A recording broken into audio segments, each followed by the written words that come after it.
स्वागत करतो.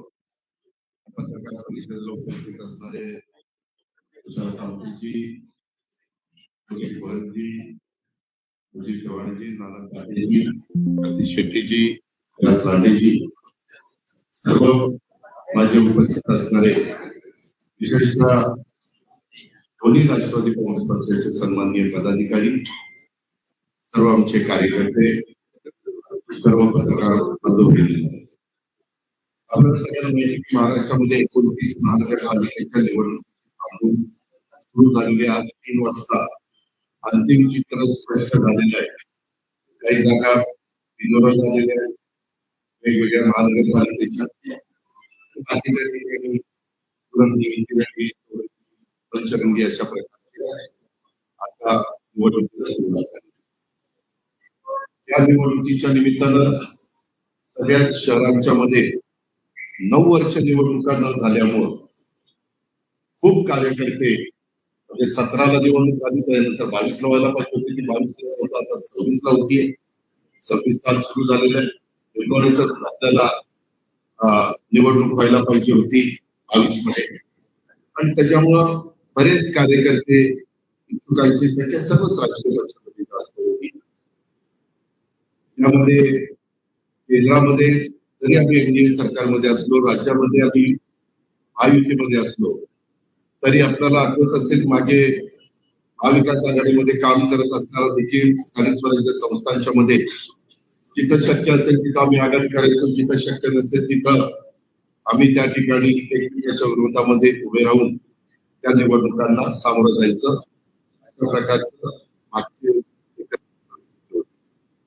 सुरुवातीला पत्रकारांना सांगतो, इथं पत्रकार परिषदात मी यायचं ठरवलेलं होतं, माझ्या सहकार्यांना मी सांगितलेलं होतं, परंतु सुरक्षिततेच्या कारणामुळं काही आमच्या पत्रकार मित्रांना त्यांचं कार पत्रकारितेचा एवढं बघून सोडायला पाहिजे होतं, परंतु थोडस काही तपासणी वगैरे करण्याचा प्रयत्न आमच्या पोलीस खात्याने केलेला आहे. आमचं म्हणता येणार नाही, राज्य सरकारच्या कारण आचारसंहिता आहे, तर त्यांनी केला तो बरोबर नाही.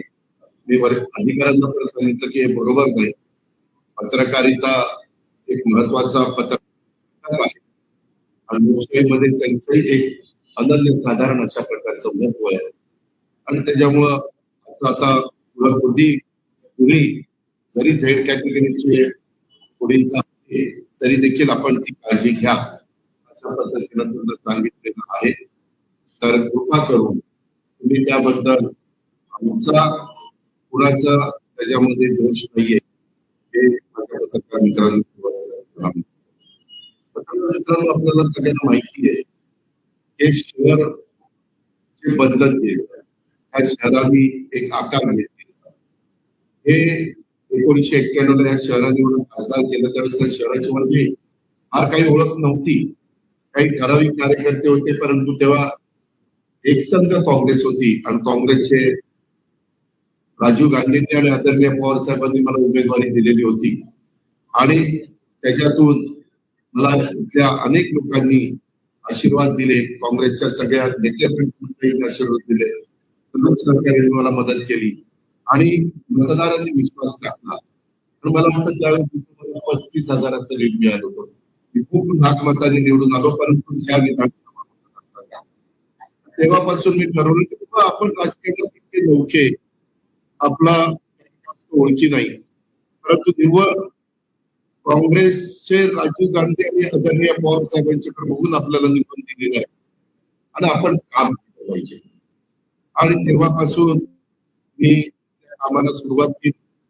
बँडवाला निवडणुका आल्या, त्या पहिल्यांदा कॉर्पोरेशनच्या निवडणुका रामकृष्ण धुळे इथं महत्वाची भूमिका बजावायचे, नानासाहेब नवले होते, माऊली लांडे होते, आनंदराव ठोकेजी होते, मदन बागदाजी होते, कृष्णराव भेडेजी होते, असे वेगवेगळे मान्यवर. तिरुमणी त्यावेळेस जे होते अध्यक्ष होते, मला चांगलं आठवत आहे, आणि ते होते. असे सगळ्यांनी मिळून आम्ही सुरुवात केली. मला थोडस सांगण्याचं चांगलं काम कसं करता येईल माझा प्रयत्न असायचा, आणि त्याच्यातून बँगलोरची निवडणूक लढवली आणि तेव्हापासून माझं या शहरातल्या वेगवेगळ्या जणांनी मी माझ्या सगळ्या सहकाऱ्यांच्या विश्वासात घेऊन काम करायला लागलो. बँगलोरची त्यावेळेसची महानगरपालिका नंतर 5 वर्षात आम्ही भर घातली 97ला, मग 5 वर्षात भर घातली 2002ला, परत 5 वर्षात 2007ला, परत 5 वर्षात 2012ला, परत 5 वर्षात 2017. 17ला मात्र देश पातळीवर नरेंद्र मोदी साहेबांची जबरदस्त लाट आली आणि त्याच्यातून माझ्याचे पण अनेक सहकारी ज्यांना मी संधी दिली होती, पदं दिलेली होती, ते माझ्यापासून बाजूला गेले आणि एक तसा बघितलं तर एक मुद्दा असा निघाला की विठ्ठलाच्या मूर्तीमध्ये गडबड झाली, भ्रष्टाचार झाला. त्यावेळी महापौर होते त्यांच्याबद्दल आरोप झाले. आता ते व्यक्ती आज आमच्या विरोधामध्ये असणाऱ्यांचे उमेदवार झाले, म्हणजे त्यावेळेस त्यांच्यावर त्यांनी आरोप केले, आता ते तिथले उमेदवार, हे आपल्या लक्षात आलं असेल. मित्रांनो, पत्रकार मित्रांनो, मी आपल्याला सांगेन की महाराष्ट्राच्या राजकारणात घडणघडणीमध्ये काम करत असताना मला अनेक पदं भूषवण्याची संधी अनेक मिळाली. 6 वेळेला मी पोलीस भरती झालो, पण शेवटी ही शहर शेतकऱ्यांची नगरी, उद्योग नगरी, कामगार नगरी, छोटी छोटी गावं एकत्र येऊन झालेली नगरपालिका साहेब आणि नंतर झालेली महानगरपालिका स्वर्गीय यशवंतराव चव्हाण साहेबांनी या शहराला दिलेले आशीर्वाद आणि त्याच्यानंतरच्या काळात अनेक मान्यवरांनी पवार साहेबांनी सगळ्यांनी असतील, अशोकराव असतील, मी आता सगळ्यांची नावं घेतली, सगळ्या मान्यवरांनी त्याला हातभार लावण्याचा प्रयत्न केला आणि आम्ही त्याच्यामध्ये खऱ्या अर्थाने इथले रस्ते असतील, इथले सबवे असतील, इथले फ्लायओव्हर असतील, इथले डबल फ्लायओव्हर असतील, इथले उद्यान असतील, इथले पाण्याची व्यवस्था असतील, इथल्या ज्या काही मुलगी शिक्षणाच्या संदर्भामध्ये चांगल्या प्रकारचे दर्जेदार शिक्षण संस्था आल्या पाहिजेत याबद्दलचं काम असेल, किंवा इथं IT आणण्याच्या करता पवार साहेबांनी मेहनत घेतली, तिथं संत तुकाराम कारखाना होणार होता, तो तिथं न करता साहेबांनी तो पलीकडे दिला आणि ती जागा IT ला घेतली आणि त्याच्यावर हिंजवडीमुळं संपूर्ण चित्र, जरी ते आपल्या परिसरामध्ये आपल्याला लागून असलं तरी IT क्षेत्रात नंतर आम्ही मेट्रोच्या संदर्भात अनेक गोष्टी आम्ही केल्या, परंतु पत्रकार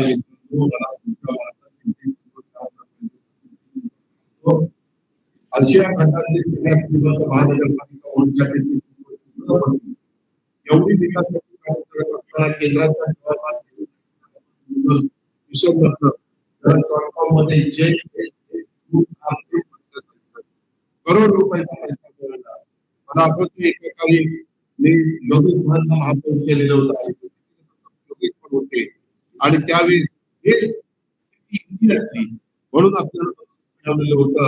मला वाटतं डॉक्टर मनमोहन सिंग यांचं सरकार एवढं त्या शहराचा नागरिक वाढवून इथं ऍटो क्लस्टर असते, इथं ऍटो हब असते, इथं सायन्स पार्क असते, अशा खूप काही गोष्टी आम्ही त्याच्यामध्ये करण्याचा मनापासूनचा प्रयत्न त्या ठिकाणी केला. त्याच्यामध्ये एक्झिबिशन सेंटर पण क्षेत्रामध्ये मुशीच्या जवळ करण्याच्या करता जागा घेतली, अशा खूप गोष्टी केल्या. परंतु पत्रकार मित्रांनो, कधीही या श्रीमंत महानगरपालिकेला आज 2015-16ला 4,844 कोटी रुपयाच्या ठेवी होत्या. 16-17ला त्या 3348 झाल्या, 17-18ला ते 29 झाल्या, 1903 झाल्या, 1920ला 2893 झाल्या, 20-21ला तुम्हाला 2300 झाल्या, त्याच्यानंतर 21-22ला 1800 वर आल्या, 22-23ला 1000 वर आल्या, 23-24ला 1900 वर आल्या, 24-25ला 1700 वर, 2000 अशा ठेवी वास्तविक या ठेवी वाढत जायला पाहिजे होत्या आणि ती रक्कम जवळपास आजपर्यंत व्याज वगैरे 10,000 कोटीला जाते. त्याच्यामध्ये एवढंच नाही, कर्ज रोखे काढले आणि ते कर्ज रोखे काढून एक प्रकारे ते कर्ज रोखे म्हणजे एक प्रकारचं कर्जच आहे. आणि अशा पद्धतीनं या 10,000 कोटीच्या आपण शिकवतो. जवळपास आता 2,000 कोटीच्या ठेवी आहे. 8,000 कोटी रुपये त्या ठिकाणी मोडले. माझं म्हणणं की मग मोठ्याचं काम दाखवा ना, की बाबा एवढा पैसा त्या ठिकाणी केला. आज काम त्या ठिकाणी आपल्याला पाहायला मिळत नाही. तुम्हाला पत्रकार मित्रांनो मला सांगायचंय, माझ्या तुम्हाला विनंती आहे, तुम्ही पत्रकारिता करता, आपल्या सजीव बुद्धीला स्मरून या शहरामध्ये काय चाललेलं आहे हे आपणच पहा. एकट्या स्थापत्य विभागाचं दायित्व 2,700 कोटी रुपये दायित्व आणि पाणी पुरवठा विभागाचं दायित्व 604 कोटी रुपये, मनपाच्या इतर विभागाचं दायित्व जवळपास 4,000 कोटी रुपयाच्या पेक्षा आहे. आणि स्थापत्य विभागामध्ये तुम्ही बघितलं तर प्रामुख्याने नवीन विभाग ही त्यावेळेस 20 प्लॅन केलेला होता. मला वाटतं त्या काळामध्ये पाटील म्हणून एक आर्किटेक्ट पण त्याच्यामध्ये आणि ते हरित सेतू, अर्बन स्ट्रीट, हॉस्पिटल, विविध ठिकाणी असलेले सिमेंटचे ग्रामीण रस्ते, ग्रामीण रस्ते, फायर स्टेशन, शाळा, ओव्हरब्रिज वगैरे स्थापत्यामध्ये प्रामुख्याने पाणी पुरवठा विभागामध्ये बाबा 9,00,000 उमरी पाईपलाईन 65 कोटी, त्याच्यामध्ये अजून एक उमरी आणि देऊ पाईपलाईन टाकणं 101 कोटी आणि देऊ ते चिखली पाईपलाईन टाकणं 45 कोटी, 9,00,000 उमरी ब्रेक आणि ड्रेनेज विभागामध्ये पर्यावरण अभियांत्रिकी विभागात विविध कामासाठी कामकाज प्रलंबित असलेल्या कामाची दायित्व बजेटपेक्षा जास्त अनेक अनावश्यक कामं केवळ रिंग करून टाकण्याचा आणि काढण्याचा प्रयत्न झालेला आहे. त्याच्यामध्ये काही ग्रामीण रस्ते टाकले जातात, ते पुन्हा केली जातात. अर्बन सिटीच्या नावाखाली नव्याने वाढीव फुटपाथ रस्त्यांची रचना केली जाते. मित्रांनो, आमच्या कारकिर्दीमध्ये ट्रॅफिक अशी गर्दी झाली, ट्रॅफिक अडथळा होत नव्हतं.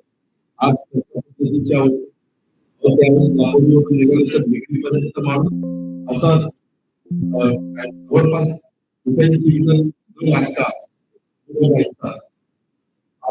रस्ते आम्ही केले. कधी पण आम्हाला असतील, श्रीकांत परदेशी असतील, त्याच्यामध्ये आशिष शर्मा असतील, अशा अनेक अधिकाऱ्यांच्या बरोबर आम्ही कामं केली. सगळ्या टीमने मला साथ दिली आणि अशा पद्धतीचे ठराव आम्ही केले आणि एक महाराष्ट्रातलं आणि देशातलं एक महत्वाची सिटी म्हणून त्याचा नावलौकिक आपण वाढवण्याचं काम केलेलं आहे. आज कोणी जर बघितली तर रस्ते या सगळ्या गोष्टी परंतु पिंपरी चिंचवड शहर आज वाहतुकीच्या वेळच्या अडकलेलं आहे. मित्रांनो, भोसरीच्या आहे, भोसरीच्या पुलाचं भूमिपूजन असताना मी तिथं सांगितलं 2 मजली नाही 4 मजली झाला पाहिजे आणि तो पूल तिथं मी 4 मजली करायला हवा. त्याच्यामध्ये पिंपरी चिंचवड मध्ये आज अर्बन स्ट्रीटच्या नावाखाली अक्षरशः रस्त्यांची वाट लावलेली, फुटपाथ, पार्किंग, वाहतुकीचे आवश्यक असलेले रस्ते म्हणजे असं असतं की जास्तीत जास्त घटकाला कुठल्या कामाला प्राधान्य फुटपाथ मोठे करून फुटपाथवर बऱ्याच मगरमच्छांनी अतिक्रमण करून तिथं मला तर पहिल्या तिसरे लोक हप्ते दिले आहेत. दापोली ते दिल्ली रोड, पिंपरी चिंचवड ते लिंक रोड, अकोले ते रावित रोड, अशा अनेक चांगल्या रस्त्यांचं केलेले शहरात कुठेही वाहतुकीची व्यवस्था करायला आता जागा ठेवलेली. मेट्रो सिटीच्या खाली भर रस्त्यावर पार्किंग केले जातं. 9 वर्षामध्ये त्यांची कामगिरी तर पहिली 5 वर्षांनंतर पण बघितलं तर 9 वर्षात पार्किंग सुविधा विकसित केली गेली नाही. गाळे BRT रस्ता तयार असून सुद्धा वापरासाठी 9 वर्षात खुला केला गेला नाही. त्यामध्ये बेकायदा पार्किंग चालू आहे. स्मार्ट सिटीच्या माध्यमातून स्मार्ट पार्किंग ऍप आणि ई सायकल ही दोन्ही प्रकल्पावर खर्च केलेले कोट्यवधी रुपये पत्रकार मित्रांनो उडाले आणि ह्या पद्धतीनं BRT कॉरिडॉरची संकल्पना मोडून मी कॉरिडॉर लगत असलेल्या इमारतीमध्ये सार्वजनिक पार्किंगची सुविधा उपलब्ध करून देण्याची व्यवस्था केली, परंतु सार्वजनिक वापरासाठी असलेले हे सर्व पार्किंग त्यांनी त्या ठिकाणी खाऊन टाकल्यासारखं परिस्थिती निर्माण केलेली आहे. मित्रांनो, मी परवा मला वाटतं 2 ठिकाणी सभा घेतल्या. एक पंकज बालेकरच्या इथं घेतली आणि दुसरी एक चिखला घेतली आणि एक तळवलेला घेतली. दोन्ही ठिकाणी मी भूमिका मांडली की इथं टेंडर मध्ये लीक केली जाते, इथं दादागिरी केली जाते, इथं मोठ्या प्रमाणावर टेंडरचे फुगवटा वाढवला जातो. मी आपल्याला पुराव्यांनी निश्चित देईल की तेच रस्ते जर दुसरीकडे करायचं म्हटलं तर ते कमी पैशामध्ये होतात. इतर टेंडर मध्ये खाडाखोड त्या ठिकाणी केली जाते. त्याच्याही बद्दलचे पुरावे माझ्याकडे त्या ठिकाणी आहेत. मी कुठल्याही गोष्टी विदाऊट पुराव्याच्या तुमच्याशी बोलू इच्छित नाही आणि मला कुणावरही बिनबुडाचे आरोप करण्याचं काही कारण नाही.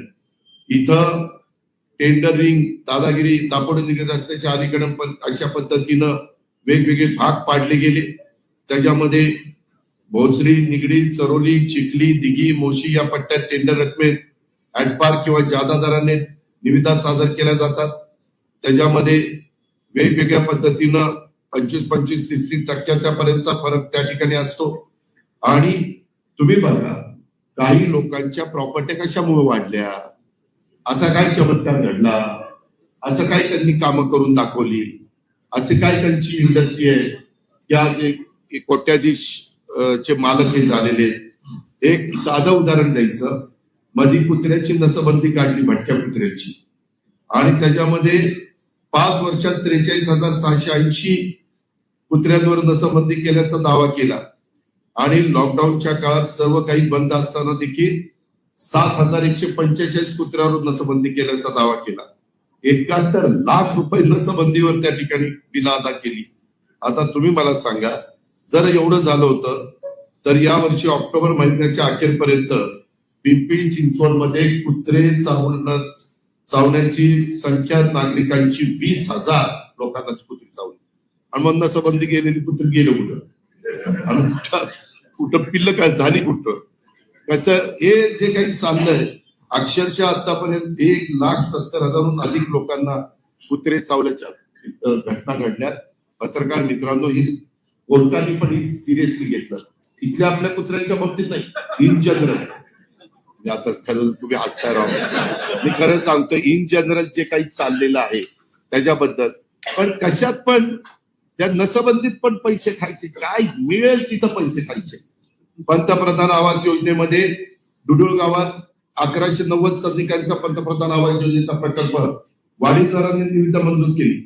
निविदा 142 कोटी 89 लाखाची, परंतु प्रत्यक्षात 25 कोटी रुपये जादा दराची म्हणजे 167 कोटी 82 लाखाची निविदा मंजूर केली.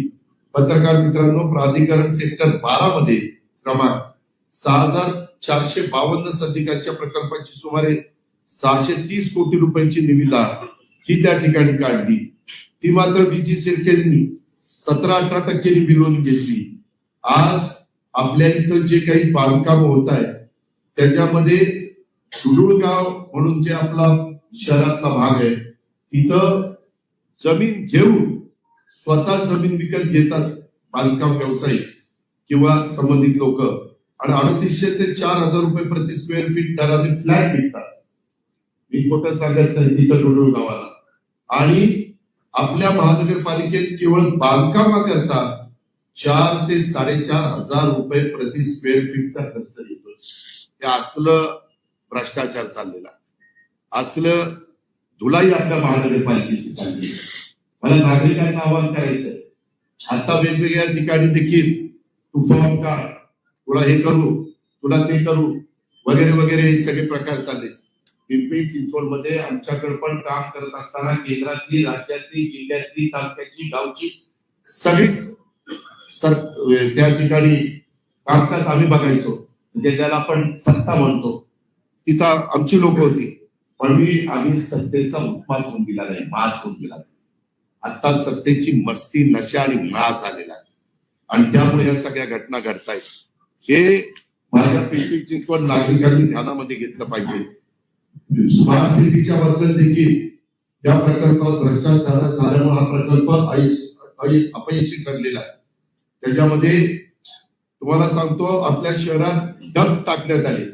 वास्तविक आपण ज्यावेळेस रस्ते केले ना, त्याच वेळेस डग टाकलेले होते आणि केबल नेटवर्क टाकण्यात आलं. या प्रकल्पासाठी 250 कोटीचं टेंडर काढलं आणि हा प्रकल्प पूर्णपणे फसला. जमिनी खाली केबल टाकण्याचं काम त्याच्यामध्ये लोकप्रतिनिधींनीच रस्त्याच्या अलीकडं पलीकडं वाटून घेतलं आणि इंटरनेटची केबल नाजूक असल्याने नेहमी सांगतात की 1.5 मीटर म्हणजे 5 फूट खाली टाका आणि ती बंधनकारक आहे. मात्र खोदकामाचं पैसे वाचवण्यासाठी प्रत्यक्ष खोदाई केवळ गुडघ्यापर्यंतच लेवलपर्यंत खोदून डग टाकण्यात आला. त्यामुळं नेटवर्क सुरू होण्यापूर्वीच डॅमेज झालं. अब्जावधी रुपये खर्च करून तयार केलेला प्रकल्प 7-8 वर्षात बंद झाला. हे आपणच पत्रकार म्हणून माहिती घ्या. 600 किलोमीटर केबल नेटवर्क पैकी फक्त 200 किलोमीटरचं केबल नेटवर्क हे आज डॅमेज झाल्यामुळं प्रकल्प पूर्णपणे फसलेला आहे. अंदाजपत्रकात डगच्या बोगस किंमत दाखवलेली आहे. ठेकेदारांनी डगच्या उत्पादनात प्राप्त झालेले डग कॉईनची चलन बिलं ही सादर केल्यावर बिला अदा करण्यात आलेली आहे. खरं तर समोर आल्यास इस्टिमेट तयार करताना केलेली बनवेगिरी उघड होऊ नये म्हणून डगच्या उत्पादकाकडूनच प्राप्त झालेल्या डग कॉईनच्या प्रत्येक चलनांवरील बिलावर डगदाराला व्हाईटनर लावून सादर करण्यात आलेले. तेच व्हाईटनरचे पुरावे मी आता ह्याच्यामध्ये तुम्हाला दाखवले. व्हाईटनर लावलाय त्याच्यामध्ये. जरा जागेची ही साधारण परिस्थिती आहे. तुम्हाला कोणाला बघायचे असेल तर आपण बघू शकता. त्याचबरोबर आपल्या ई क्लासरूम पत्रकार मित्रांनो जरूर स्मार्ट क्लासरूम असले पाहिजे. या प्रकल्पात सुद्धा मोठ्या प्रमाणात भ्रष्टाचार झाला. मी जे पहिली दोन्ही भाषण केली, भ्रष्टाचार ही पोखरली महानगरपालिका कर्जबाजारी केली. हे चित्र आपल्याला बदलायचं आहे. म्हणून आम्ही आज दोन्ही राष्ट्रवादीनं युती केली आणि आज लोकांच्या समोर आम्ही जातोय. त्याच्यामध्ये या प्रकल्पांतर्गत महानगरपालिकेच्या प्रत्येक शाळेत ई क्लासरूम योजनेमुळे प्रत्येक वर्ग खोली 1.5 लाख रुपये प्रति टीव्ही. नीट आहे का? त्याच्यामध्ये व्हीयू कंपनीचा 65 इंची टीव्ही बसवण्यासाठी टेंडर मंजूर झालं. 1000 पेक्षा जास्त वर्ग खोल्यांमध्ये टीव्ही बसवण्यात आले. टेंडर मध्ये एका टीव्हीची मंजूर किंमत 1.5 लाख रुपये इतकी होती. परंतु बाजार भावाप्रमाणे व्हीयू कंपनीचा 65 इंची टीव्हीचा प्रत्यक्षात किंमत मित्रांनो फक्त 55,000 इतकी आहे. ई क्लासरूम योजनेच्या नावाखाली प्रचंड मोठ्या प्रमाणात भ्रष्टाचार झाला. महानगरपालिकेचे 123 शाळांमध्ये ई क्लासरूम लागू केलं, परंतु इंटरनेट कनेक्टिव्हिटीच नसल्यामुळं शिक्षकांना एकतर त्यांच्या मोबाईल वरील मर्यादित इंटरनेटद्वारे अथवा खासगी इंटरनेट कनेक्शनद्वारे किंवा डाउनलोड केलेल्या ऑफलाईन शैक्षणिक साहित्याद्वारे शिकवावं लागतं आणि शिक्षकांना ई क्लासरूमसाठी आवश्यक असणारं आधुनिक प्रशिक्षण द्यावं लागतं.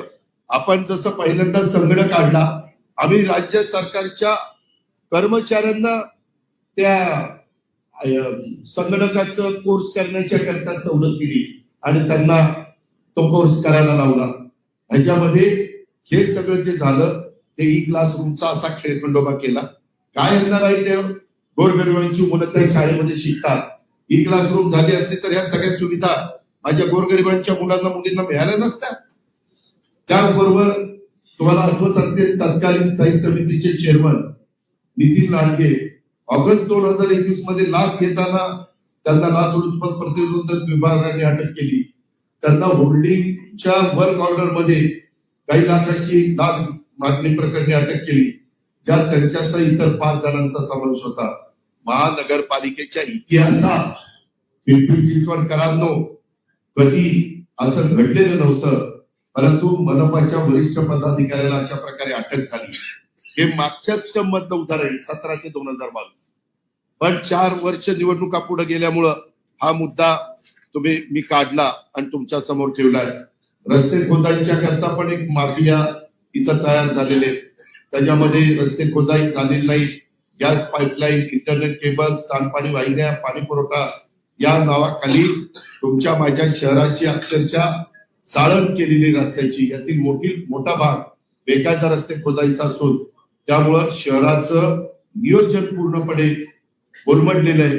खोदाई माफिया जसं लँड माफिया, वाळू माफिया, भंगार माफिया, तसा आता ही खोदाई माफिया सुरू आहे. त्याच्यामध्ये जिओ, एअरटेल, वोडाफोन यांच्यासारख्या अनेक खाजगी कंपन्या आणि कंत्राटदार हे राजरोसपणे मनपाची कोणतीही अधिकृत परवानगी न घेता रस्ते खोदतात किंवा 1 किलोमीटरची परवानगी घेऊन प्रत्यक्षात 3-4 किलोमीटर खोदाई केली जाते.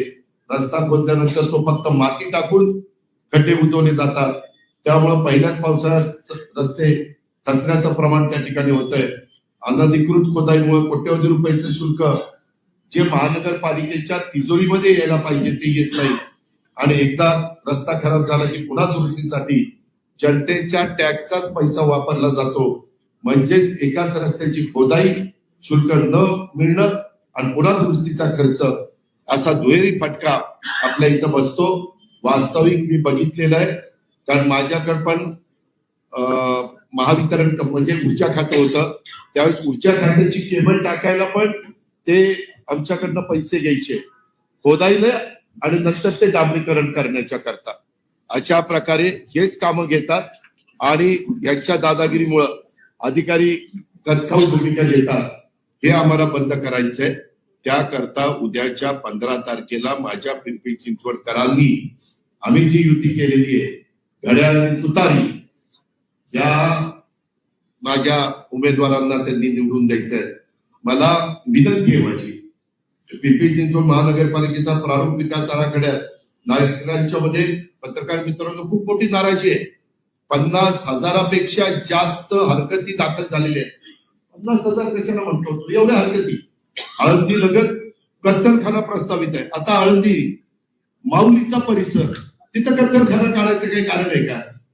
तिथं आरक्षण टाकले म्हणजे मुद्दाम काहीतरी नवीन समस्या झाली पाहिजे, हे कुणालाच पटणार नाही. कुठेतरी भावनिक मुद्दा करायचा, समाजामध्ये तेढ निर्माण करायची. डॉक्टर बाबासाहेब आंबेडकर हे कत्तलखाना आळंदीच्या जवळ प्रस्तावित आहे. डॉक्टर बाबासाहेब आंबेडकर यांच्या पुतळ्या मागची विमलदृष्टीच्या जागेवर मैदानावर पोलीस स्टेशनचं आरक्षण प्रस्तावित आहे. म्हणजे मुद्दा आंबेडकरी समाजात रोष निर्माण त्याच्यातनं झालाय. हे यांना कळत नाही का? त्यांना विचार नाहीये. मी खरंच सांगतो, आम्ही काम करताना मी आजही बघा, आम्ही आढावा बैठका घेतो, 6ला जाऊन काम पाहतो. पत्रकार म्हणतात 6ला कशाला इतक्या लवकर जात असतात? त्या लोकांना त्रास होऊ नये म्हणून जात असतो. बाकी मला फार हाऊस आहे म्हणून नाही, पण गर्दी कमी असते, आपल्याला काम नीटपणे करता येतं, त्याकरता जात असतो. आणि ज्या सगळ्या गोष्टी आहेत त्याच्यामध्ये ज्याच मैदानावर माझ्या माहितीप्रमाणे पैगंबर जयंती देखील साजरी केली जाते. अल्पसंख्याक समाज पण आता तिथं पोलीस स्टेशनचं आरक्षण टाकल्यामुळे नाराज आहे. वीर चाफेकर बंधू यांच्या स्मारकाच्या विस्तारीकरणाचं आरक्षण ज्या जागेवर प्रस्तावित केलं त्याच जागेवर यापूर्वी खाजगी बांधकाम करण्याकरता अधिकृत परवानगी देण्यात आलेली. हे काय चाललेलं आहे?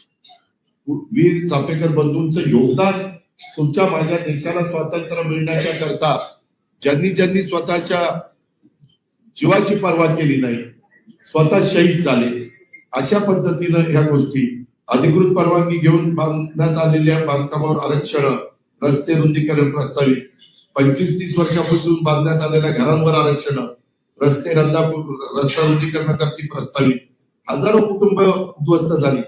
भूरेषेमध्ये मोठ्या प्रमाणावर फेरफार करण्यात आले, टेकड्या गायब करून निवासीकरण करण्यात आलं, अनेक नाले पाणवठे गायब करून त्या जागी निवासी विभागात समाविष्ट करण्यात आल्या, अनावश्यक आरक्षण टाकून सामान्य नागरिकांच्या जमिनीवर आरक्षण टाकण्यात आली. व बिल्डरांच्या जमिनी मोकळ्या करण्यात आल्या. चिखली येतं तुम्हाला सगळ्यांना माहिती आहे 250 एकर जमिनीवर सुपर ऍडमिनिस्ट्रेटिव्ह कमर्शियल कॉम्प्लेक्स या प्रयोजनाचं आरक्षण लादण्यात आलं. आता तेच क्षेत्र दलालांच्या मार्फत कमी भावाने खरेदी करण्याचं काम कोण करतंय याचा नीट आपण सगळ्यांनी विचार करा. आज जे कोणी इथलं प्रतिनिधित्व करतात ही लोक आहेत. निगडी यमुनानगर येथील प्राधिकरणाकडनं अधिकृत खरेदी करण्यात आलेली घरं बंगले रेड झोन मध्ये समाविष्ट करण्यात आले. तळवडे, चिखली, भोसरी, दिघी या ठिकाणी रेड झोन कायम करण्यात आलेले. अशा पद्धतीनं या सगळ्या गोष्टी मित्रांनो चाललेल्या. माझं एवढंच म्हणणं आहे की हे जे काही मी तुम्हाला सांगतोय हे मी विथ प्रूफ पुराव्यासहित तिथं सांगतोय. माझी आपल्याला विनंती आहे, मी या पिंपरी चिंचवडमध्ये जातीचा, पातीचा, नात्याचा, गोत्याचा विचार न करता विकासाच्या अनेक गोष्टी केल्या. कार्यकर्त्यांची एक फळी चांगली घडवली, निर्माण केली. त्याच्यामध्ये काहींना विधान परिषदेवर पण मी संधी दिली, काहींची नाराजी पत्करून त्याच्यामध्ये मी काहींना स्थायी समितीचं चेअरमन केलं. कितीतरी अशा प्रकारची नावं मला तुम्हाला त्या ठिकाणी सांगता येतील. मी कधीच या शहराचा विकास करताना व्यक्तिगत हेतू ठेवला नाही. आपल्या काळात विकास कामांचा झपाटा आणि दर्जा कसा असायचा तुम्ही मित्रांनो आठवा. माझ्या काळामध्ये आम्ही सगळे बघायचो त्यावेळेस डिवायडर मधली झाडं जिवंत असायची, त्याला पाणी टाकलेलं असायचं. आता डिवायडरच्या झाडाची काय अवस्था, तिथली मुरुम कुणी काढत नाही, पाणी कुणी टाकत नाही, कुणी बघत नाही. त्यांचं एकमेव लक्ष कुठं काय भ्रष्टाचार करून पैसे कमवता येतील एवढा एकही कार्यक्रम चाललेला. कुठंही अशा पद्धतीनं हे काम चांगल्या पद्धतीनं झालं. आता मेट्रोला पण तुम्हाला माहिती आहे, आता अण्णा इथं बसलाय, इथनं मला वाटतं चिंचवडवरून ना पिंपरी नाही, तिथून निगडीपर्यंत 3 स्टेशन होते. यांनी मला सांगितलं दादा अजून एक स्टेशन पाहिजे. आम्ही केलं ना. मी नेहमी म्हणतो आम्ही कामाची माणसं आहे, आम्ही बिनकामाची माणसं नाही. आमच्यावर आरोप झाले, बिनबुडाचे झाले, आम्ही त्यावेळेस निरसन करायला कमी पडलो आणि त्याचा फटका आम्हाला बसला. परंतु आज जड धाकट दिवसा डावळ्या लुटारूंची टोळी इथं निर्माण झालेली आणि मी हे सगळं आकडेवारीनं तुम्हाला सिद्ध करून दाखवलेलं आहे. उलट आपलं उत्पन्न दरवर्षी वाढतं कारण इमारती होत आहेत. तुम्ही बघा सुरुवातीच्या काळामध्ये आपल्या इथं असणारे टॉवर आणि आता झालेल्या सोसायट्या ह्या बघितल्या तर पत्रकार मित्रांनो काही काही सोसायट्या 40,000 लोक तिथं राहतात, त्यांचा टॅक्स येतो आम्हाला. मी आज तुम्हाला हे सगळ्या गोष्टी सांगतो, परंतु 2-3 दिवसांनी पुन्हा पत्रकार परिषद घेऊन आम्ही याच्यावर काय उपाय करणार तेही मी सांगणार आहे. मी नुसती टीका करणार नाही, मी माझ्या सहकार्यांना बरोबर घेऊन आज ह्याचं आपल्या महानगरपालिकेचं वजवाटोळ करण्याचं काम यांनी चालवलेलं आहे. परंतु ते पुन्हा आपल्याला पूर्वत करण्याच्या करता काय आमचा कार्यक्रम आहे तो पण मी तुम्हाला पुढच्या प्रेसला सांगणार आहे. पर्यावरणाचं तर मित्रांनो गाडीचं घेणं देणं नाहीये. मला तुम्ही सांगा आमच्या काळात आम्ही वृक्षारोपण, वृक्ष संवर्धन याला प्राधान्य द्यायचो. मी कित्येकदा या सगळ्या पदाधिकाऱ्यांना विचारा, गाडीतनं जाताना झाडं चुकलेली असेल तर मी आयुक्ताला फोन करायचो हे काय चाललंय. शेवटी आपण आपलं स्वतःच म्हणून जे काही आपलेपणाने काम करतो तसं काम प्रदूषणावर उपाययोजना करण्यासाठी कुणी प्रयत्न करतंय का? आज नदीचं काय प्रदूषण चाललेलं, आज नदीमध्ये कसा राडारोडा टाकला जातोय, महानगरपालिकेच्या आरोग्य सेवेचा कसा पुजवारा उडालेला आहे, ज्या पद्धतीनं करवाढ केली त्या पद्धतीनं सुविधा दिल्यात का नाही दिल्या. शहराच्या विकासावर समोरासमोर येऊन चर्चा करण्याचं माझं आव्हान आहे. किंवा शहराचा विकास मी केला नाही त्यात माझं योगदान नाही ही हिंमत असेल तर त्यांनी समोर येऊन त्या ठिकाणी सांगावं. या शहराला आम्ही जीव लावला, या विभागाचा प्रतिनिधी या नात्याने खासदार म्हणून मी राजकारणाला सुरुवात केली. मी काही महिने होतो, 6 महिने होतो, पण तरी देखील त्याच्यानंतर सतत माझ्या राज्याच्या राजकारणामध्ये काम करत असताना पिंपरी चिंचवडला कसं आपल्याला झुकतं माप देता येईल हा प्रयत्न केला. या शहरातील विकासकांनी एक माझी ओळख कामाचा माणूस म्हणून केलेली आहे.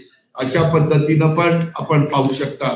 कधी माझ्या कारकिर्दीमध्ये म्हणजे आमच्या 25 वर्षाच्या, माझ्या म्हणजे आमच्या राष्ट्रवादीच्या किंवा काँग्रेसच्या या 25 वर्षाच्या कारकिर्दीमध्ये जर तुम्ही पत्रकार मित्रांनी पण आम्हाला सांगितलं की दादा इथं कुठंतरी गडबड होते, तर आम्ही आमच्या पदाधिकाऱ्यांना बोलवायचो, हे असं चालणार नाही.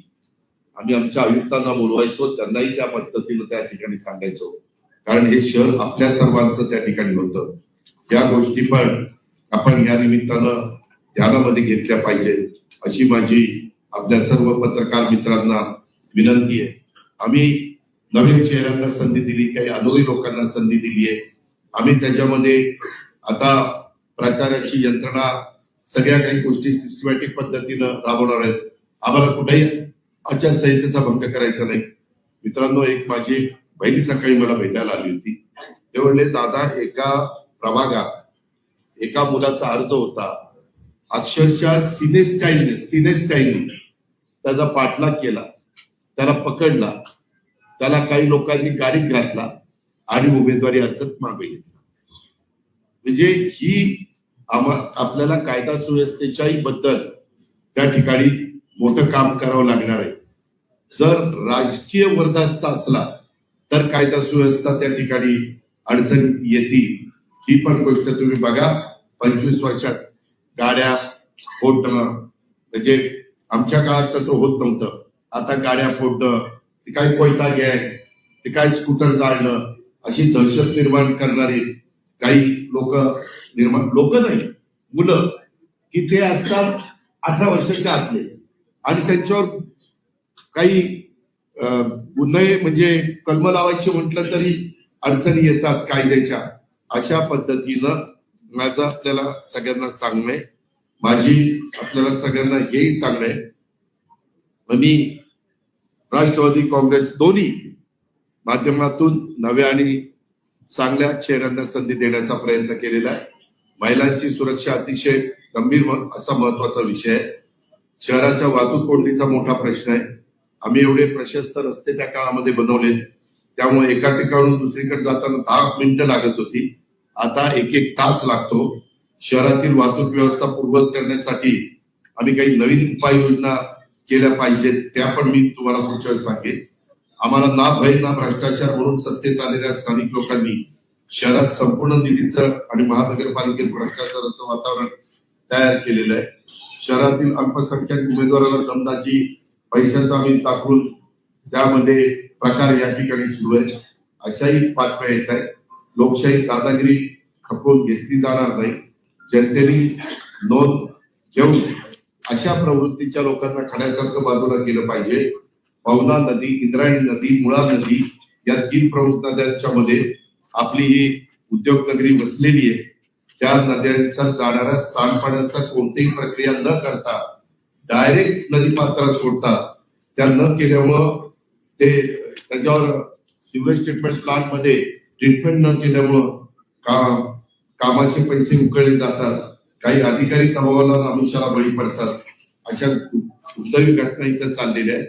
जॅकवेलच्या कामात भ्रष्टाचार, उदळवाडीच्या कारवाईत लघुउद्योजक उद्ध्वस्त झालेला आहे. कित्येक लघुउद्योग मी पण सुधारणा केल्या, पण आम्ही कुणाला वाऱ्यावर सोडलं नाही, त्यांची पर्यायी व्यवस्था केली. आज इथं आपल्याला काही ठिकाणी हॉकर झोन करावे लागतील, ते मी पुढच्या वेळेस सांगेन. प्राणी संग्रहालयात ठेकेदारांच्या तिजोऱ्या भरल्या जातात. स्मार्ट सिटी घोटाळ्यामध्ये देखील गडबडी आहे. सफाई कामगारांच्या कामात मोठा घोटाळा, त्याच्यामध्ये गुरुजी इन्फ्रास्ट्रक्चर, एजी इन्फ्रा प्रोजेक्ट या 2 ठेकेदारांच्या विरोधात 23 जुलै 2021 ला तक्रार नोंदवण्यात आलेली आहे. कचऱ्यामध्ये देखील भ्रष्टाचार चाललाय. शहरात दक्षिण आणि उत्तरेत असे 2 भाग करून बायो मायनिंग या गोंडस नावाखाली 45 कोटी 92 लाख रुपये त्या कामात भ्रष्टाचाराचं पुरण बनवलेलं आहे. मोबाईल टॉवर घोटाळा, टॉवर अधिकृत करण्यासाठी महानगरपालिकेच्या बांधकाम परवाना विभाग आणि कर संकलन विभागाचे संगमन करून पैसे लाटले जातात. कुत्र्याचं नसबंदीचं सांगितलं, अर्बन सीटचं सांगितलं.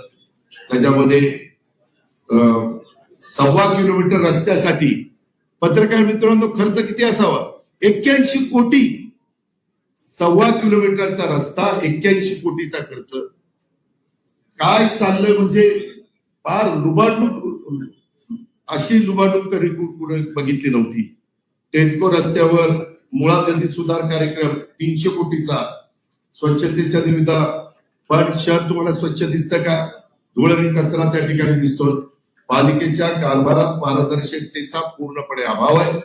राज्यातील कोणाचाही वचक राहिलेला नाहीये. त्यामुळे शहरामध्ये लुटारूट गँग तयार झालेली आहे आणि याच भ्रष्टाचारी राक्षसाचं दहन करण्यासाठी आम्ही हे सगळ्या निवडणुकीच्या मैदानात उतरलेलो आहे. आणि थांब ना बाबा, जरा कळ जरा. त्यामध्ये निवडणुकीच्या मैदानात आम्ही उतरलोय. जनतेने माझे या पत्रकार परिषदेच्या निमित्तानं सर्व स्तरातल्या जनतेला आव्हान आहे, तरुण वर्गाला, मध्यमवर्गीयांना, वडीलधाऱ्यांना, सर्व क्षेत्रातल्या, की तुम्ही आम्हाला साथ द्या. आज मी या निमित्तानं ही पत्रकार परिषद त्या ठिकाणी घेतलेली आहे आणि त्या पद्धतीनं माझी पुढची प्रचाराची पण सगळी लाईन तशा पद्धतीनं राहणार आहे. माझं तुम्हाला सगळ्या पत्रकार मित्रांनो माहिती आहे की या शहरावर माझं मनापासून प्रेम आहे. या शहराबद्दल मला आत्मीयता आहे. या शहराची काळजी मला मनापासून घ्यावीशी वाटते. आता लोक येतील जातील, पण शेवटी हे शहर आपल्याला सगळ्यांना सांभाळायचंय आणि त्याच्यात 92 ते 2017 तुम्ही जशी साथ दिली, त्याच्यात कुठं काही त्रुटी राहिल्या असतील तर ते मी दुरुस्त करेन. कारण माझ्या सुरुवातीच्या काळात या शहराने मी त्यावेळेस कुठलंही काम न करता भरभक्कम पाठिंबा 91ला दिलेला होता. मी पाहिलेलं स्वप्न या शहरातील मी प्रत्यक्षात आणण्याचा प्रयत्न केलेला आहे आणि त्यामुळे या शहराला देश पातळीवर एक नवी ओळख आपण निर्माण करून दिलेली आहे. पण अलीकडच्या काळात तिथं जर बघितलं तर ते बघवत नाही पत्रकार मित्रांनो. कर्ज काढून सण साजरा केला जातोय. इथल्या पुढाऱ्यांनी जसं ऋण काढून सण साजरा करू नये असे जुनी लोक आम्हाला सांगायची. शहरापेक्षा स्वतःला आणि स्वतःच्या परिवाराला मोठं होण्याची एवढी राक्षसी भूक या शहराची परिस्थिती बिघडवलेली आहे. मला हे बघवत नाही, म्हणून मी आमच्या वेगवेगळ्या सहकार्यांना बरोबर घेण्याचा प्रयत्न केलेला आहे. माझा त्याच्यामध्ये जीव तोडतो हे मी मनापासून आपल्याला सांगतो. मी तुम्हालाही पत्रकार मित्रांना सांगेन, आम्ही आमच्या 25 वर्षात काय केलं आणि यांनी यांच्या 9 वर्षात आशिया खंडातली सगळ्यात श्रीमंत महानगरपालिका कशी कर्जाच्या खाईत लोटली हे आपण सगळ्यांनी पाहावं आणि प्रत्येकाने आपल्या सद्विवेक बुद्धीला स्मरून मतदान त्या ठिकाणी करावं असं आवाहन मी या निमित्तानं करतो. विचार एखादी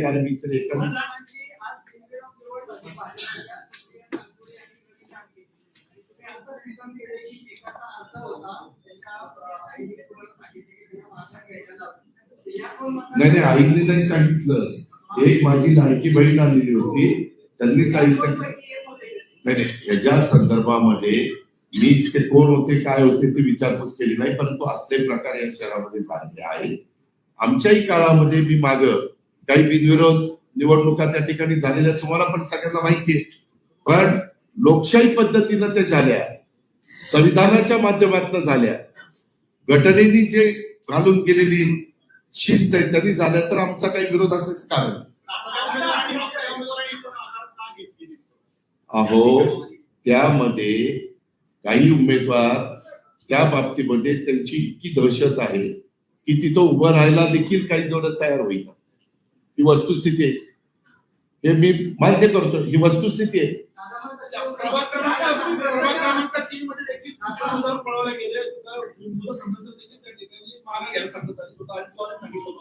बरोबर, मी तेच सांगतोय ना, ही दहशत कमी करण्याकरता हे कुणाच्या हातात आहे? लोकशाहीमध्ये हे नागरिकांच्या हातात आहे. नागरिकांनी मनात आणलं आणि या शहराला पुन्हा कर्जबाजारातनं बाहेर, कर्जबाजारात जरी महानगरपालिका केली ती पूर्वपदावर आम्ही मागे आणली होती. कामं केली, आम्ही 25 वर्ष कामं केली. पत्रकार मित्रांनो, एकही जण असं म्हणू शकणार नाही की अजित पवारांच्या त्या कारकिर्दीमध्ये कामं झाली नाही.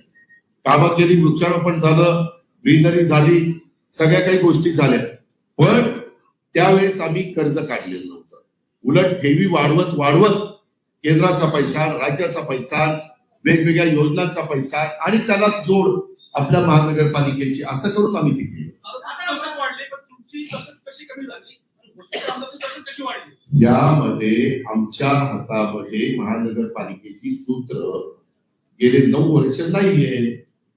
त्यामुळं तिथं दहशत वाढली.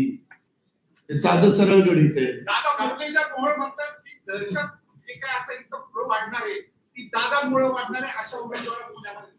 या संदर्भात मी पुण्याच्या प्रेसमध्ये बोलणार आहे. त्याबद्दल मला एवढंच सांगायचंय, कारण माझ्या एका सहकार्याने सांगितलं, एका व्यक्तीला परदेशात जायला कुणी मदत केली, जरा डोकं खाजवा नाठवा. पुण्यामध्ये एक व्यक्ती परदेशामध्ये पळून गेला की नाही, त्याला पासपोर्ट कुणी दिला, कसा गेला, काय गेला, त्याचं जरा नीटपणे चौकशी करा. आणि त्यांनी पण वेगवेगळ्या लोकांनी वेगवेगळ्या निवडणुकीमध्ये कुणाकुणाला उमेदवारी दिलेली आहे गेल्या 15-20 वर्षात, त्याचंही रेकॉर्ड काढा. मी त्या संदर्भात माझी फक्त इथं युती एनसीपी म्हणजे तुतारी आणि घड्याळ नाही, त्याच्यामध्ये आम्ही RPI सचिन खरात गट म्हणजे RPI Republican party of India, त्यांनी पण पुण्यात पिंपरी चिंचवड माझे पत्र आहे.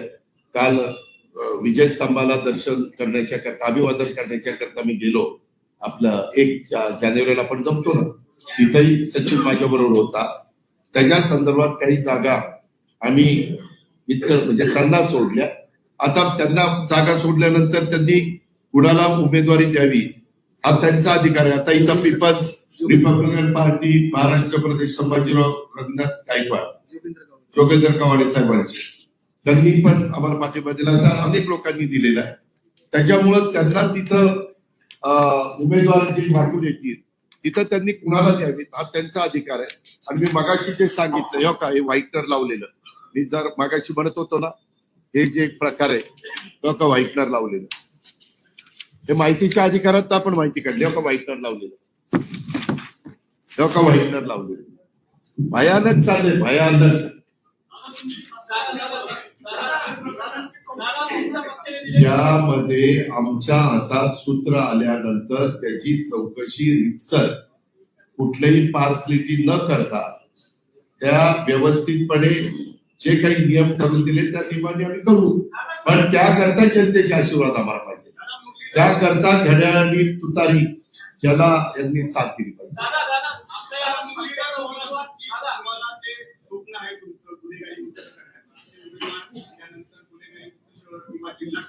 मी तुम्हाला सांगतो, तुम्ही मला किती वर्ष ओळखता? 35 वर्ष ओळखता.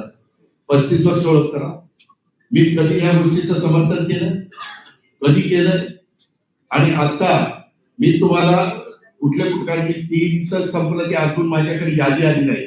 मला खरं थोडी उशिरा प्रेस, मी पुण्याला प्रेस देणार, त्याच्यामध्ये दाखवेल ना राष्ट्रवादी तुतारीचे उमेदवार कुठले, राष्ट्रवादी घड्याळचे उमेदवार कुठले, आणि सचिन खरातांनी दिलेले उमेदवार कुठले, ते मी दाखवेल ना.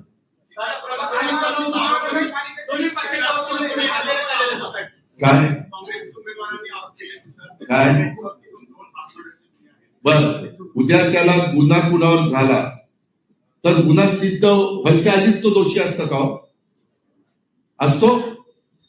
तुम्हाला माहितीये माझ्यावर 70,000 कोटीचा भ्रष्टाचाराचा आरोप झाला ना. ज्यांनी ज्यांनी केलं त्या सगळ्यांच्या बरोबर मी सरकारमध्ये आहे ना, आहे ना.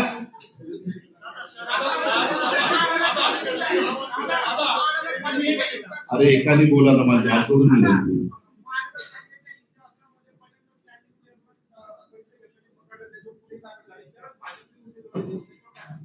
नाही, हे तुम्ही बघायचं.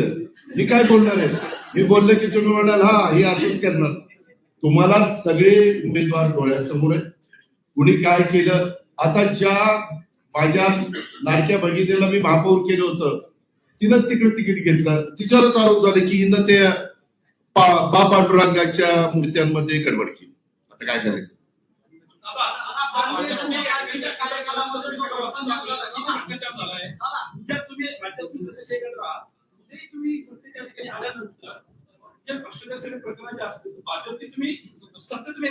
अहो तुम्ही एक मिनिट थांबा ना. माझं 15 वर्ष काँग्रेस आणि राष्ट्रवादी काँग्रेस एकत्र सरकारमध्ये होतं. पिंपरी चिंचवड महानगरपालिका ही राष्ट्रवादीच्या ताब्यात होती. त्यावेळेस मी काम करून दाखवलं की नाही? काम करताना ही संस्था वेगळी, ही संस्था वेगळी. स्थानिक स्वराज्य संस्था आहे ना, त्या संस्थेमध्ये काम करणारे इथले लोक वेगळी, तिथं आम्ही ज्यांच्याबरोबर काम करतोय ती लोक वेगळी. समजून घे, समजून घे.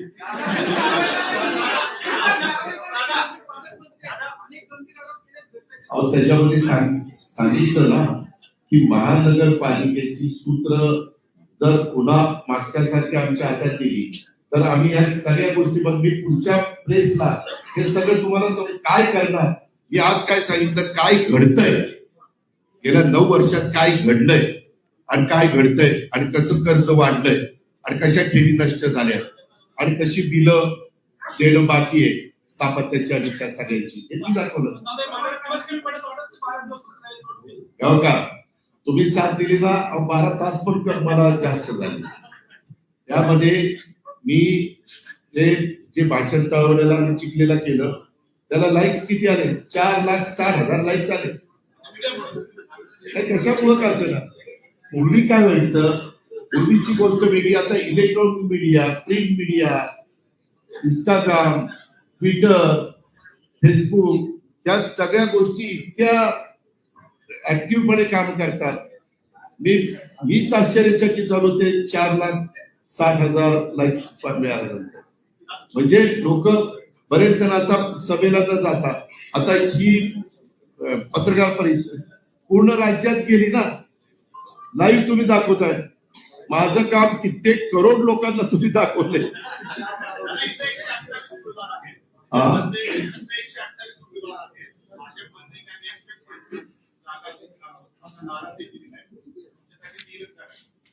तीन तरी कशाला ठेवायचं,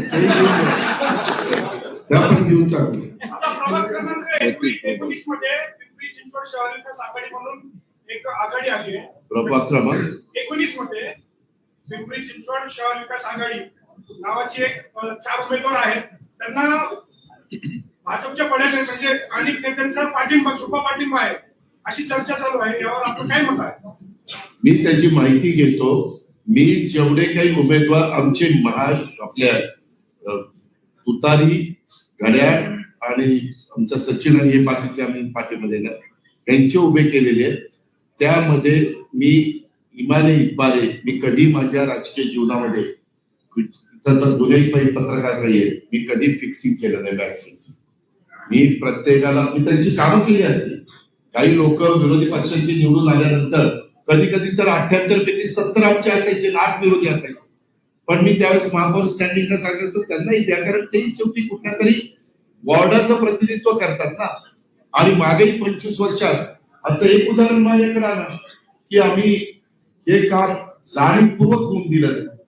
शेवटी तुम्ही एकदा तिथं 5 वर्ष आल्यानंतर तुम्ही सगळ्या महानगरपालिकेचे लोकप्रतिनिधी असतात, म्हणजे प्रमुख पदाधिकारी, स्टँडिंग कमिटी चेअरमन, महापौर, उपमहापौर, सभागृह देतात.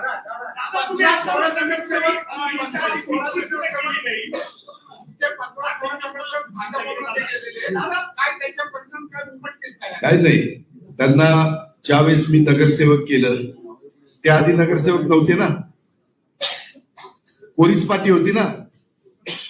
तसं आता त्यांच्या जागी नवीन लोकांना करायचं. फक्त जनतेने आशीर्वाद दिले पाहिजे, बटणं दाबली पाहिजे.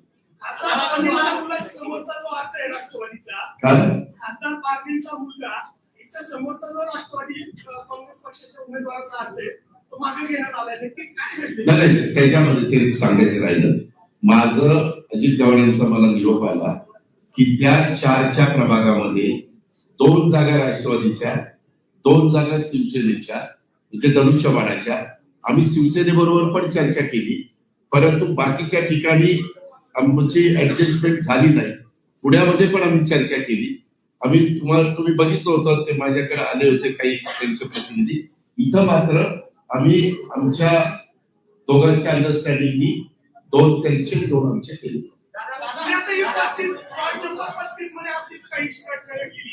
राष्ट्रवादीच्या अधिकृत उमेदवाराने अर्ज मागे घेतला. कुठला 35 म्हणजे पुण्याचं? मी पुण्यात सांगतो ना, आम्ही पिंपरी चिंचवड करता खास आलोय, ते तिथं गेल्यावर सांगतो.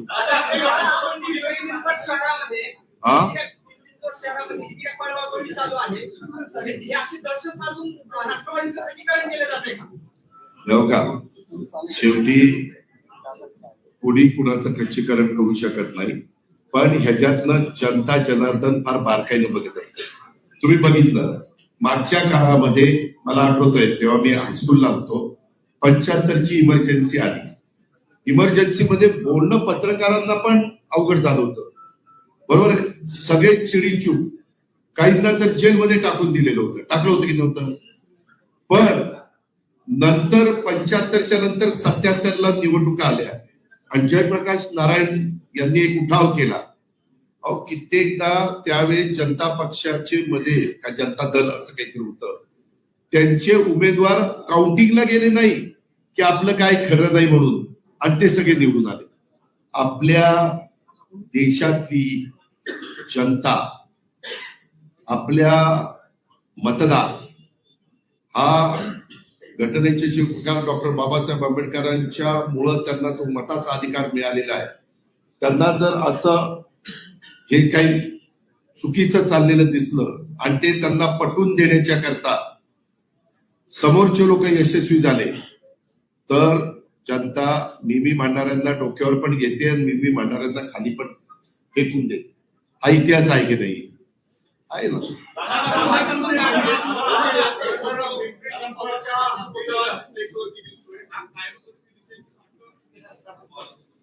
तुझ्या तोंडात साखर पडू.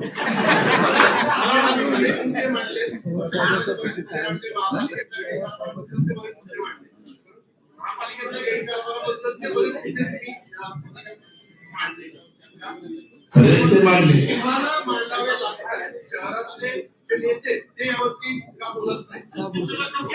त्यामध्ये मी आता बोलतोय ना,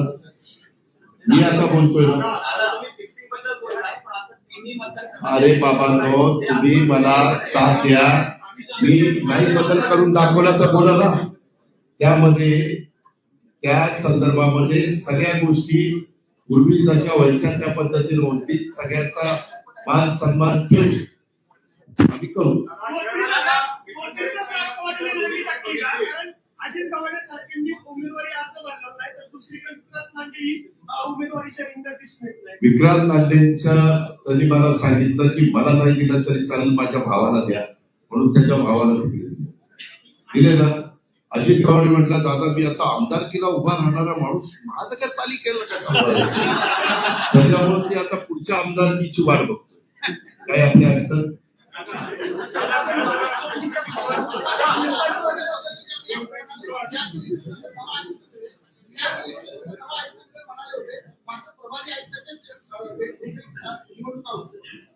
हो मग बरोबर आहे ना. त्या निवडणुका झाल्यावर नवीन आयुक्त मिळेल. कुणी पण ते करतायत ना चांगलं.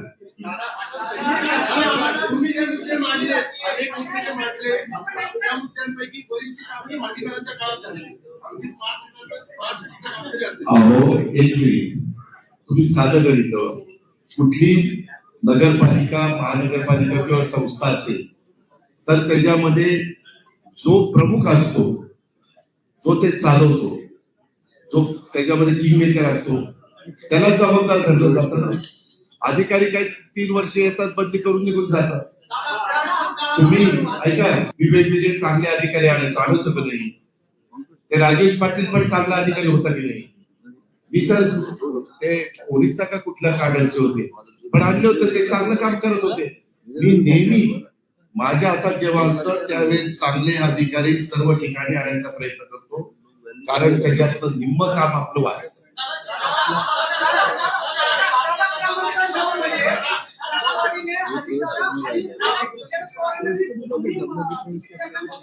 त्यामुळे भाजपला फायदा होणार नाही. काय दिली शरद पवार गटाने दिले आणि भाजपचा उमेदवार आहे क्रमांक 9 मध्ये. हा. त्याच्यामुळे भाजपला फायदा होणार नाही. आम्ही सांगून बघितलं त्यांना, परंतु ते म्हणले नाही, तुम्हाला एका एक जणांना घ्यावं लागेल, तिथं काही शेवटी आमचं जमलं नाही. त्याच्यामुळं वाद वाढवण्याच्या पेक्षा मैत्रीपूर्ण लढत असं करून आम्ही कालच्या विधानसभेला पण काही ठिकाणी मैत्रीपूर्ण लढत ते झाल्या की तुम्हाला माहित नाही का? काही ठिकाणी झाले की नाही, श्रामपूरला झाली, पुरंदरला झाली, असे काही, मला वाटतं ह्याला झाली, सिंदखेड राजाला झाली.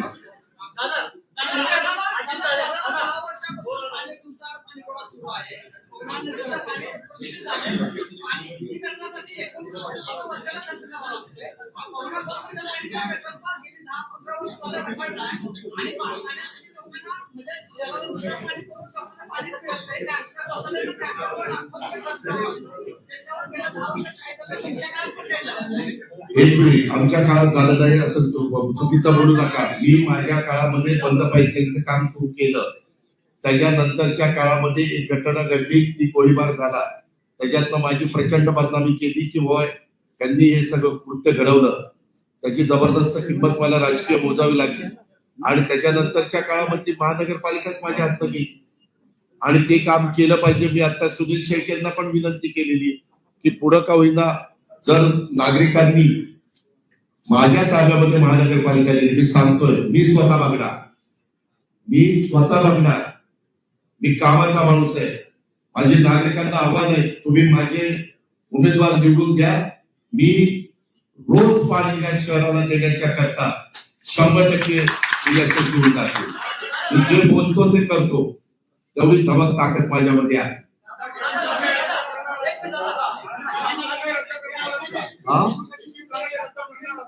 त्याच्याबद्दल पण खूप तक्रारी, जसं मध्ये आमचं सरकार आलं त्यावेळेस PMRDA सगळा आपण रद्द केला, तसं मी आत्ताच सांगितलेलं आहे. त्या पद्धतीनं गोरगरिबांच्यावर, लहान घटकाच्यावर अन्याय करणारा तो DP प्लॅन आहे, तो आम्ही ठराव करून रद्द करू. जनतेने हे काम करण्याच्या करता मला बहुमत दिलं पाहिजे. बहुमत दिलं तर मी या सगळ्या गोष्टी करू शकतो आणि मी ते करून दाखवलं 25 वर्ष.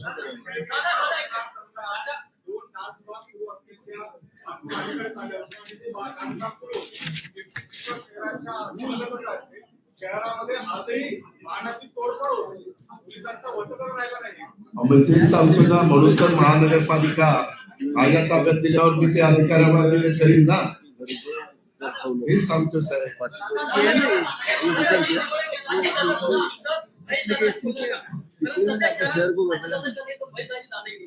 मी आव्हान करतोय, मला अजित दादा म्हणत असले तरी मी दादागिरी करत नाही. दादागिरी करत असतो तरी इथपर्यंत पोहोचलोच नसतो.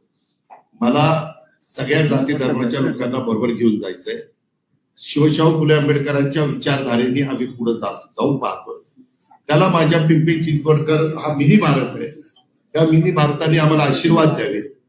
नागरिकांनी कुठल्याही दबावाला बळी न पडता आतमध्ये जाऊन कुणाचं बटन दाबता हे कुणाला कळू शकत नाही आणि खुल्या वातावरणात, खुल्या मैदानामध्ये ह्या निवडणुका व्हाव्या आणि सगळ्यांनी लोकशाही आणि आचारसंहितेचा कुठेही भंग न होऊ देता प्रत्येकाने, आज आता तुम्ही मगाशी विचारलं, काही लोक गेले, त्या सगळ्यांना काय प्रलोभन दाखवलं, तुम्ही या, महानगरपालिका आमची येणार आहे, आम्ही तुम्हाला टेंडर देऊ, आम्ही तुम्हाला हे देऊ, आम्ही तुमचा खर्च करू, आम्ही तुमचा अमुक करू. कारण आता ह्यांना 3-3, 4-4, 5-5 वेळा मीच निवडून आणलेलं. मी त्यांना विचारलं बाबा का असं करता, तर त्यांनी ह्या गोष्टी सांगितल्या. म्हणजे एक प्रकारे पण तरी पण आम्ही जवळपास 125 उमेदवार तर उभे करू शकलो.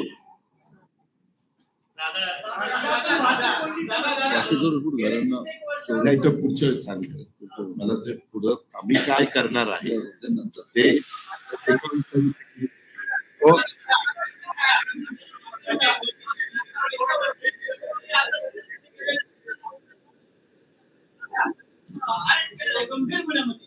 काय काय कोण प्रहार क्रमांक 11 मधनं राष्ट्रवादी काँग्रेस पक्षाच्या उमेदवारी अर्ज भरण्यासाठी गेलेल्या उमेदवाराला पोलिसांनी गंभीर गुन्हा त्याच्यावर काल आरोप होता.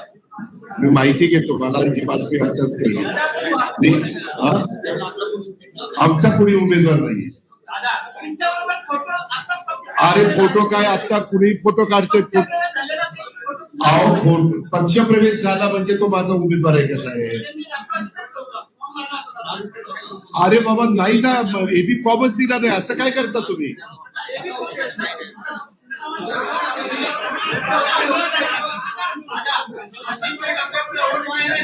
हा ऐका ऐका ऐका ऐका, मला मुद्दा काढला. ऐका, माझ्या काही सहकाऱ्यांना असंही सांगितलं काही मी, अहो तुम्ही आमच्याकडे या, 2,500 मतं तर अशीच आम्ही पहिलीच ऍडजस्ट केलेली आहे आणि मग बाकीची मिळणार, असंही काही नाही. वास्तविक मी आपल्याला सांगतो, मशीन मध्ये कुणालाही चेंज करता येत नाही. अरे थांबा ना बाबा, त्यामध्ये बिजनेसमैन की जिंदगी का एक दुख बताऊं, सोचा था 4-5 साल धंधे में खूब मेहनत करेंगे फिर सेट हो जाएंगे, लेकिन निवडणुका झाल्या त्या ज्या नगरपालिकाच्या विचाराच्या होत्या त्याच निवडून आल्या. त्याच्यामध्ये असं होत नाही, पण कधी कधी पराभव झाला तर तो खुल्या मनाने मान्य केला पाहिजे किंवा आम्ही आमच्या परीनं मनापासून प्रयत्न केले, पण जनतेला आम्ही मतपरिवर्तन करण्याच्या करता यशस्वी होऊ शकलो नाही, असं करून त्यांनी मान्य केलं पाहिजे. अलीकडे काय झालं, पराभव झाला, ते मशीन मध्ये ऍडजस्टमेंट झाली, एक झालं. पत्रकार मित्रांनो, तिथं काही गडबड होत नाही, कारण एवढ्या मोठ्या मशीन मध्ये गडबड करायची म्हटलं तर कितीतरी अधिकाऱ्यांना हाताशी धरावं लागेल. ते होऊ शकत. एक मिनिट थांबला बाबा, जरा बोलू दे ना, पत्रकार परिषद पाहिजे. त्यामध्ये हे कुठलं तरी होत नसलं तरी देखील एकंदरीत बाकीच्या संदर्भामध्ये उभार नाव नोंदणी, तिबार नाव नोंदणी, 4 वेळेला नाव नोंदणी, त्यांच्या प्रभागातले माणसं काढून त्यांच्या प्रभागात टाकणं, त्यांच्या प्रभागातनं काढून योग्यच्या प्रभागात, हे प्रकार झालेले आहेत. आणि मी हे संबंधित अधिकाऱ्यांना सांगितलं असं करू नका, किंवा काहींचे नावच तिथनं गायब होणं, असे काही प्रकार झाले, ते होता कामा नये. आणि हे सगळ्यांनीच मान्य केले. म्हणजे तुम्ही असं, तुम्ही मध्ये रवींद्र चव्हाणांचं एक स्टेटमेंट ऐकलं असेल, तरी पण त्या पद्धतीने बोलता. ठीक आहे, धन्यवाद. जय हिंद, जय महाराष्ट्र.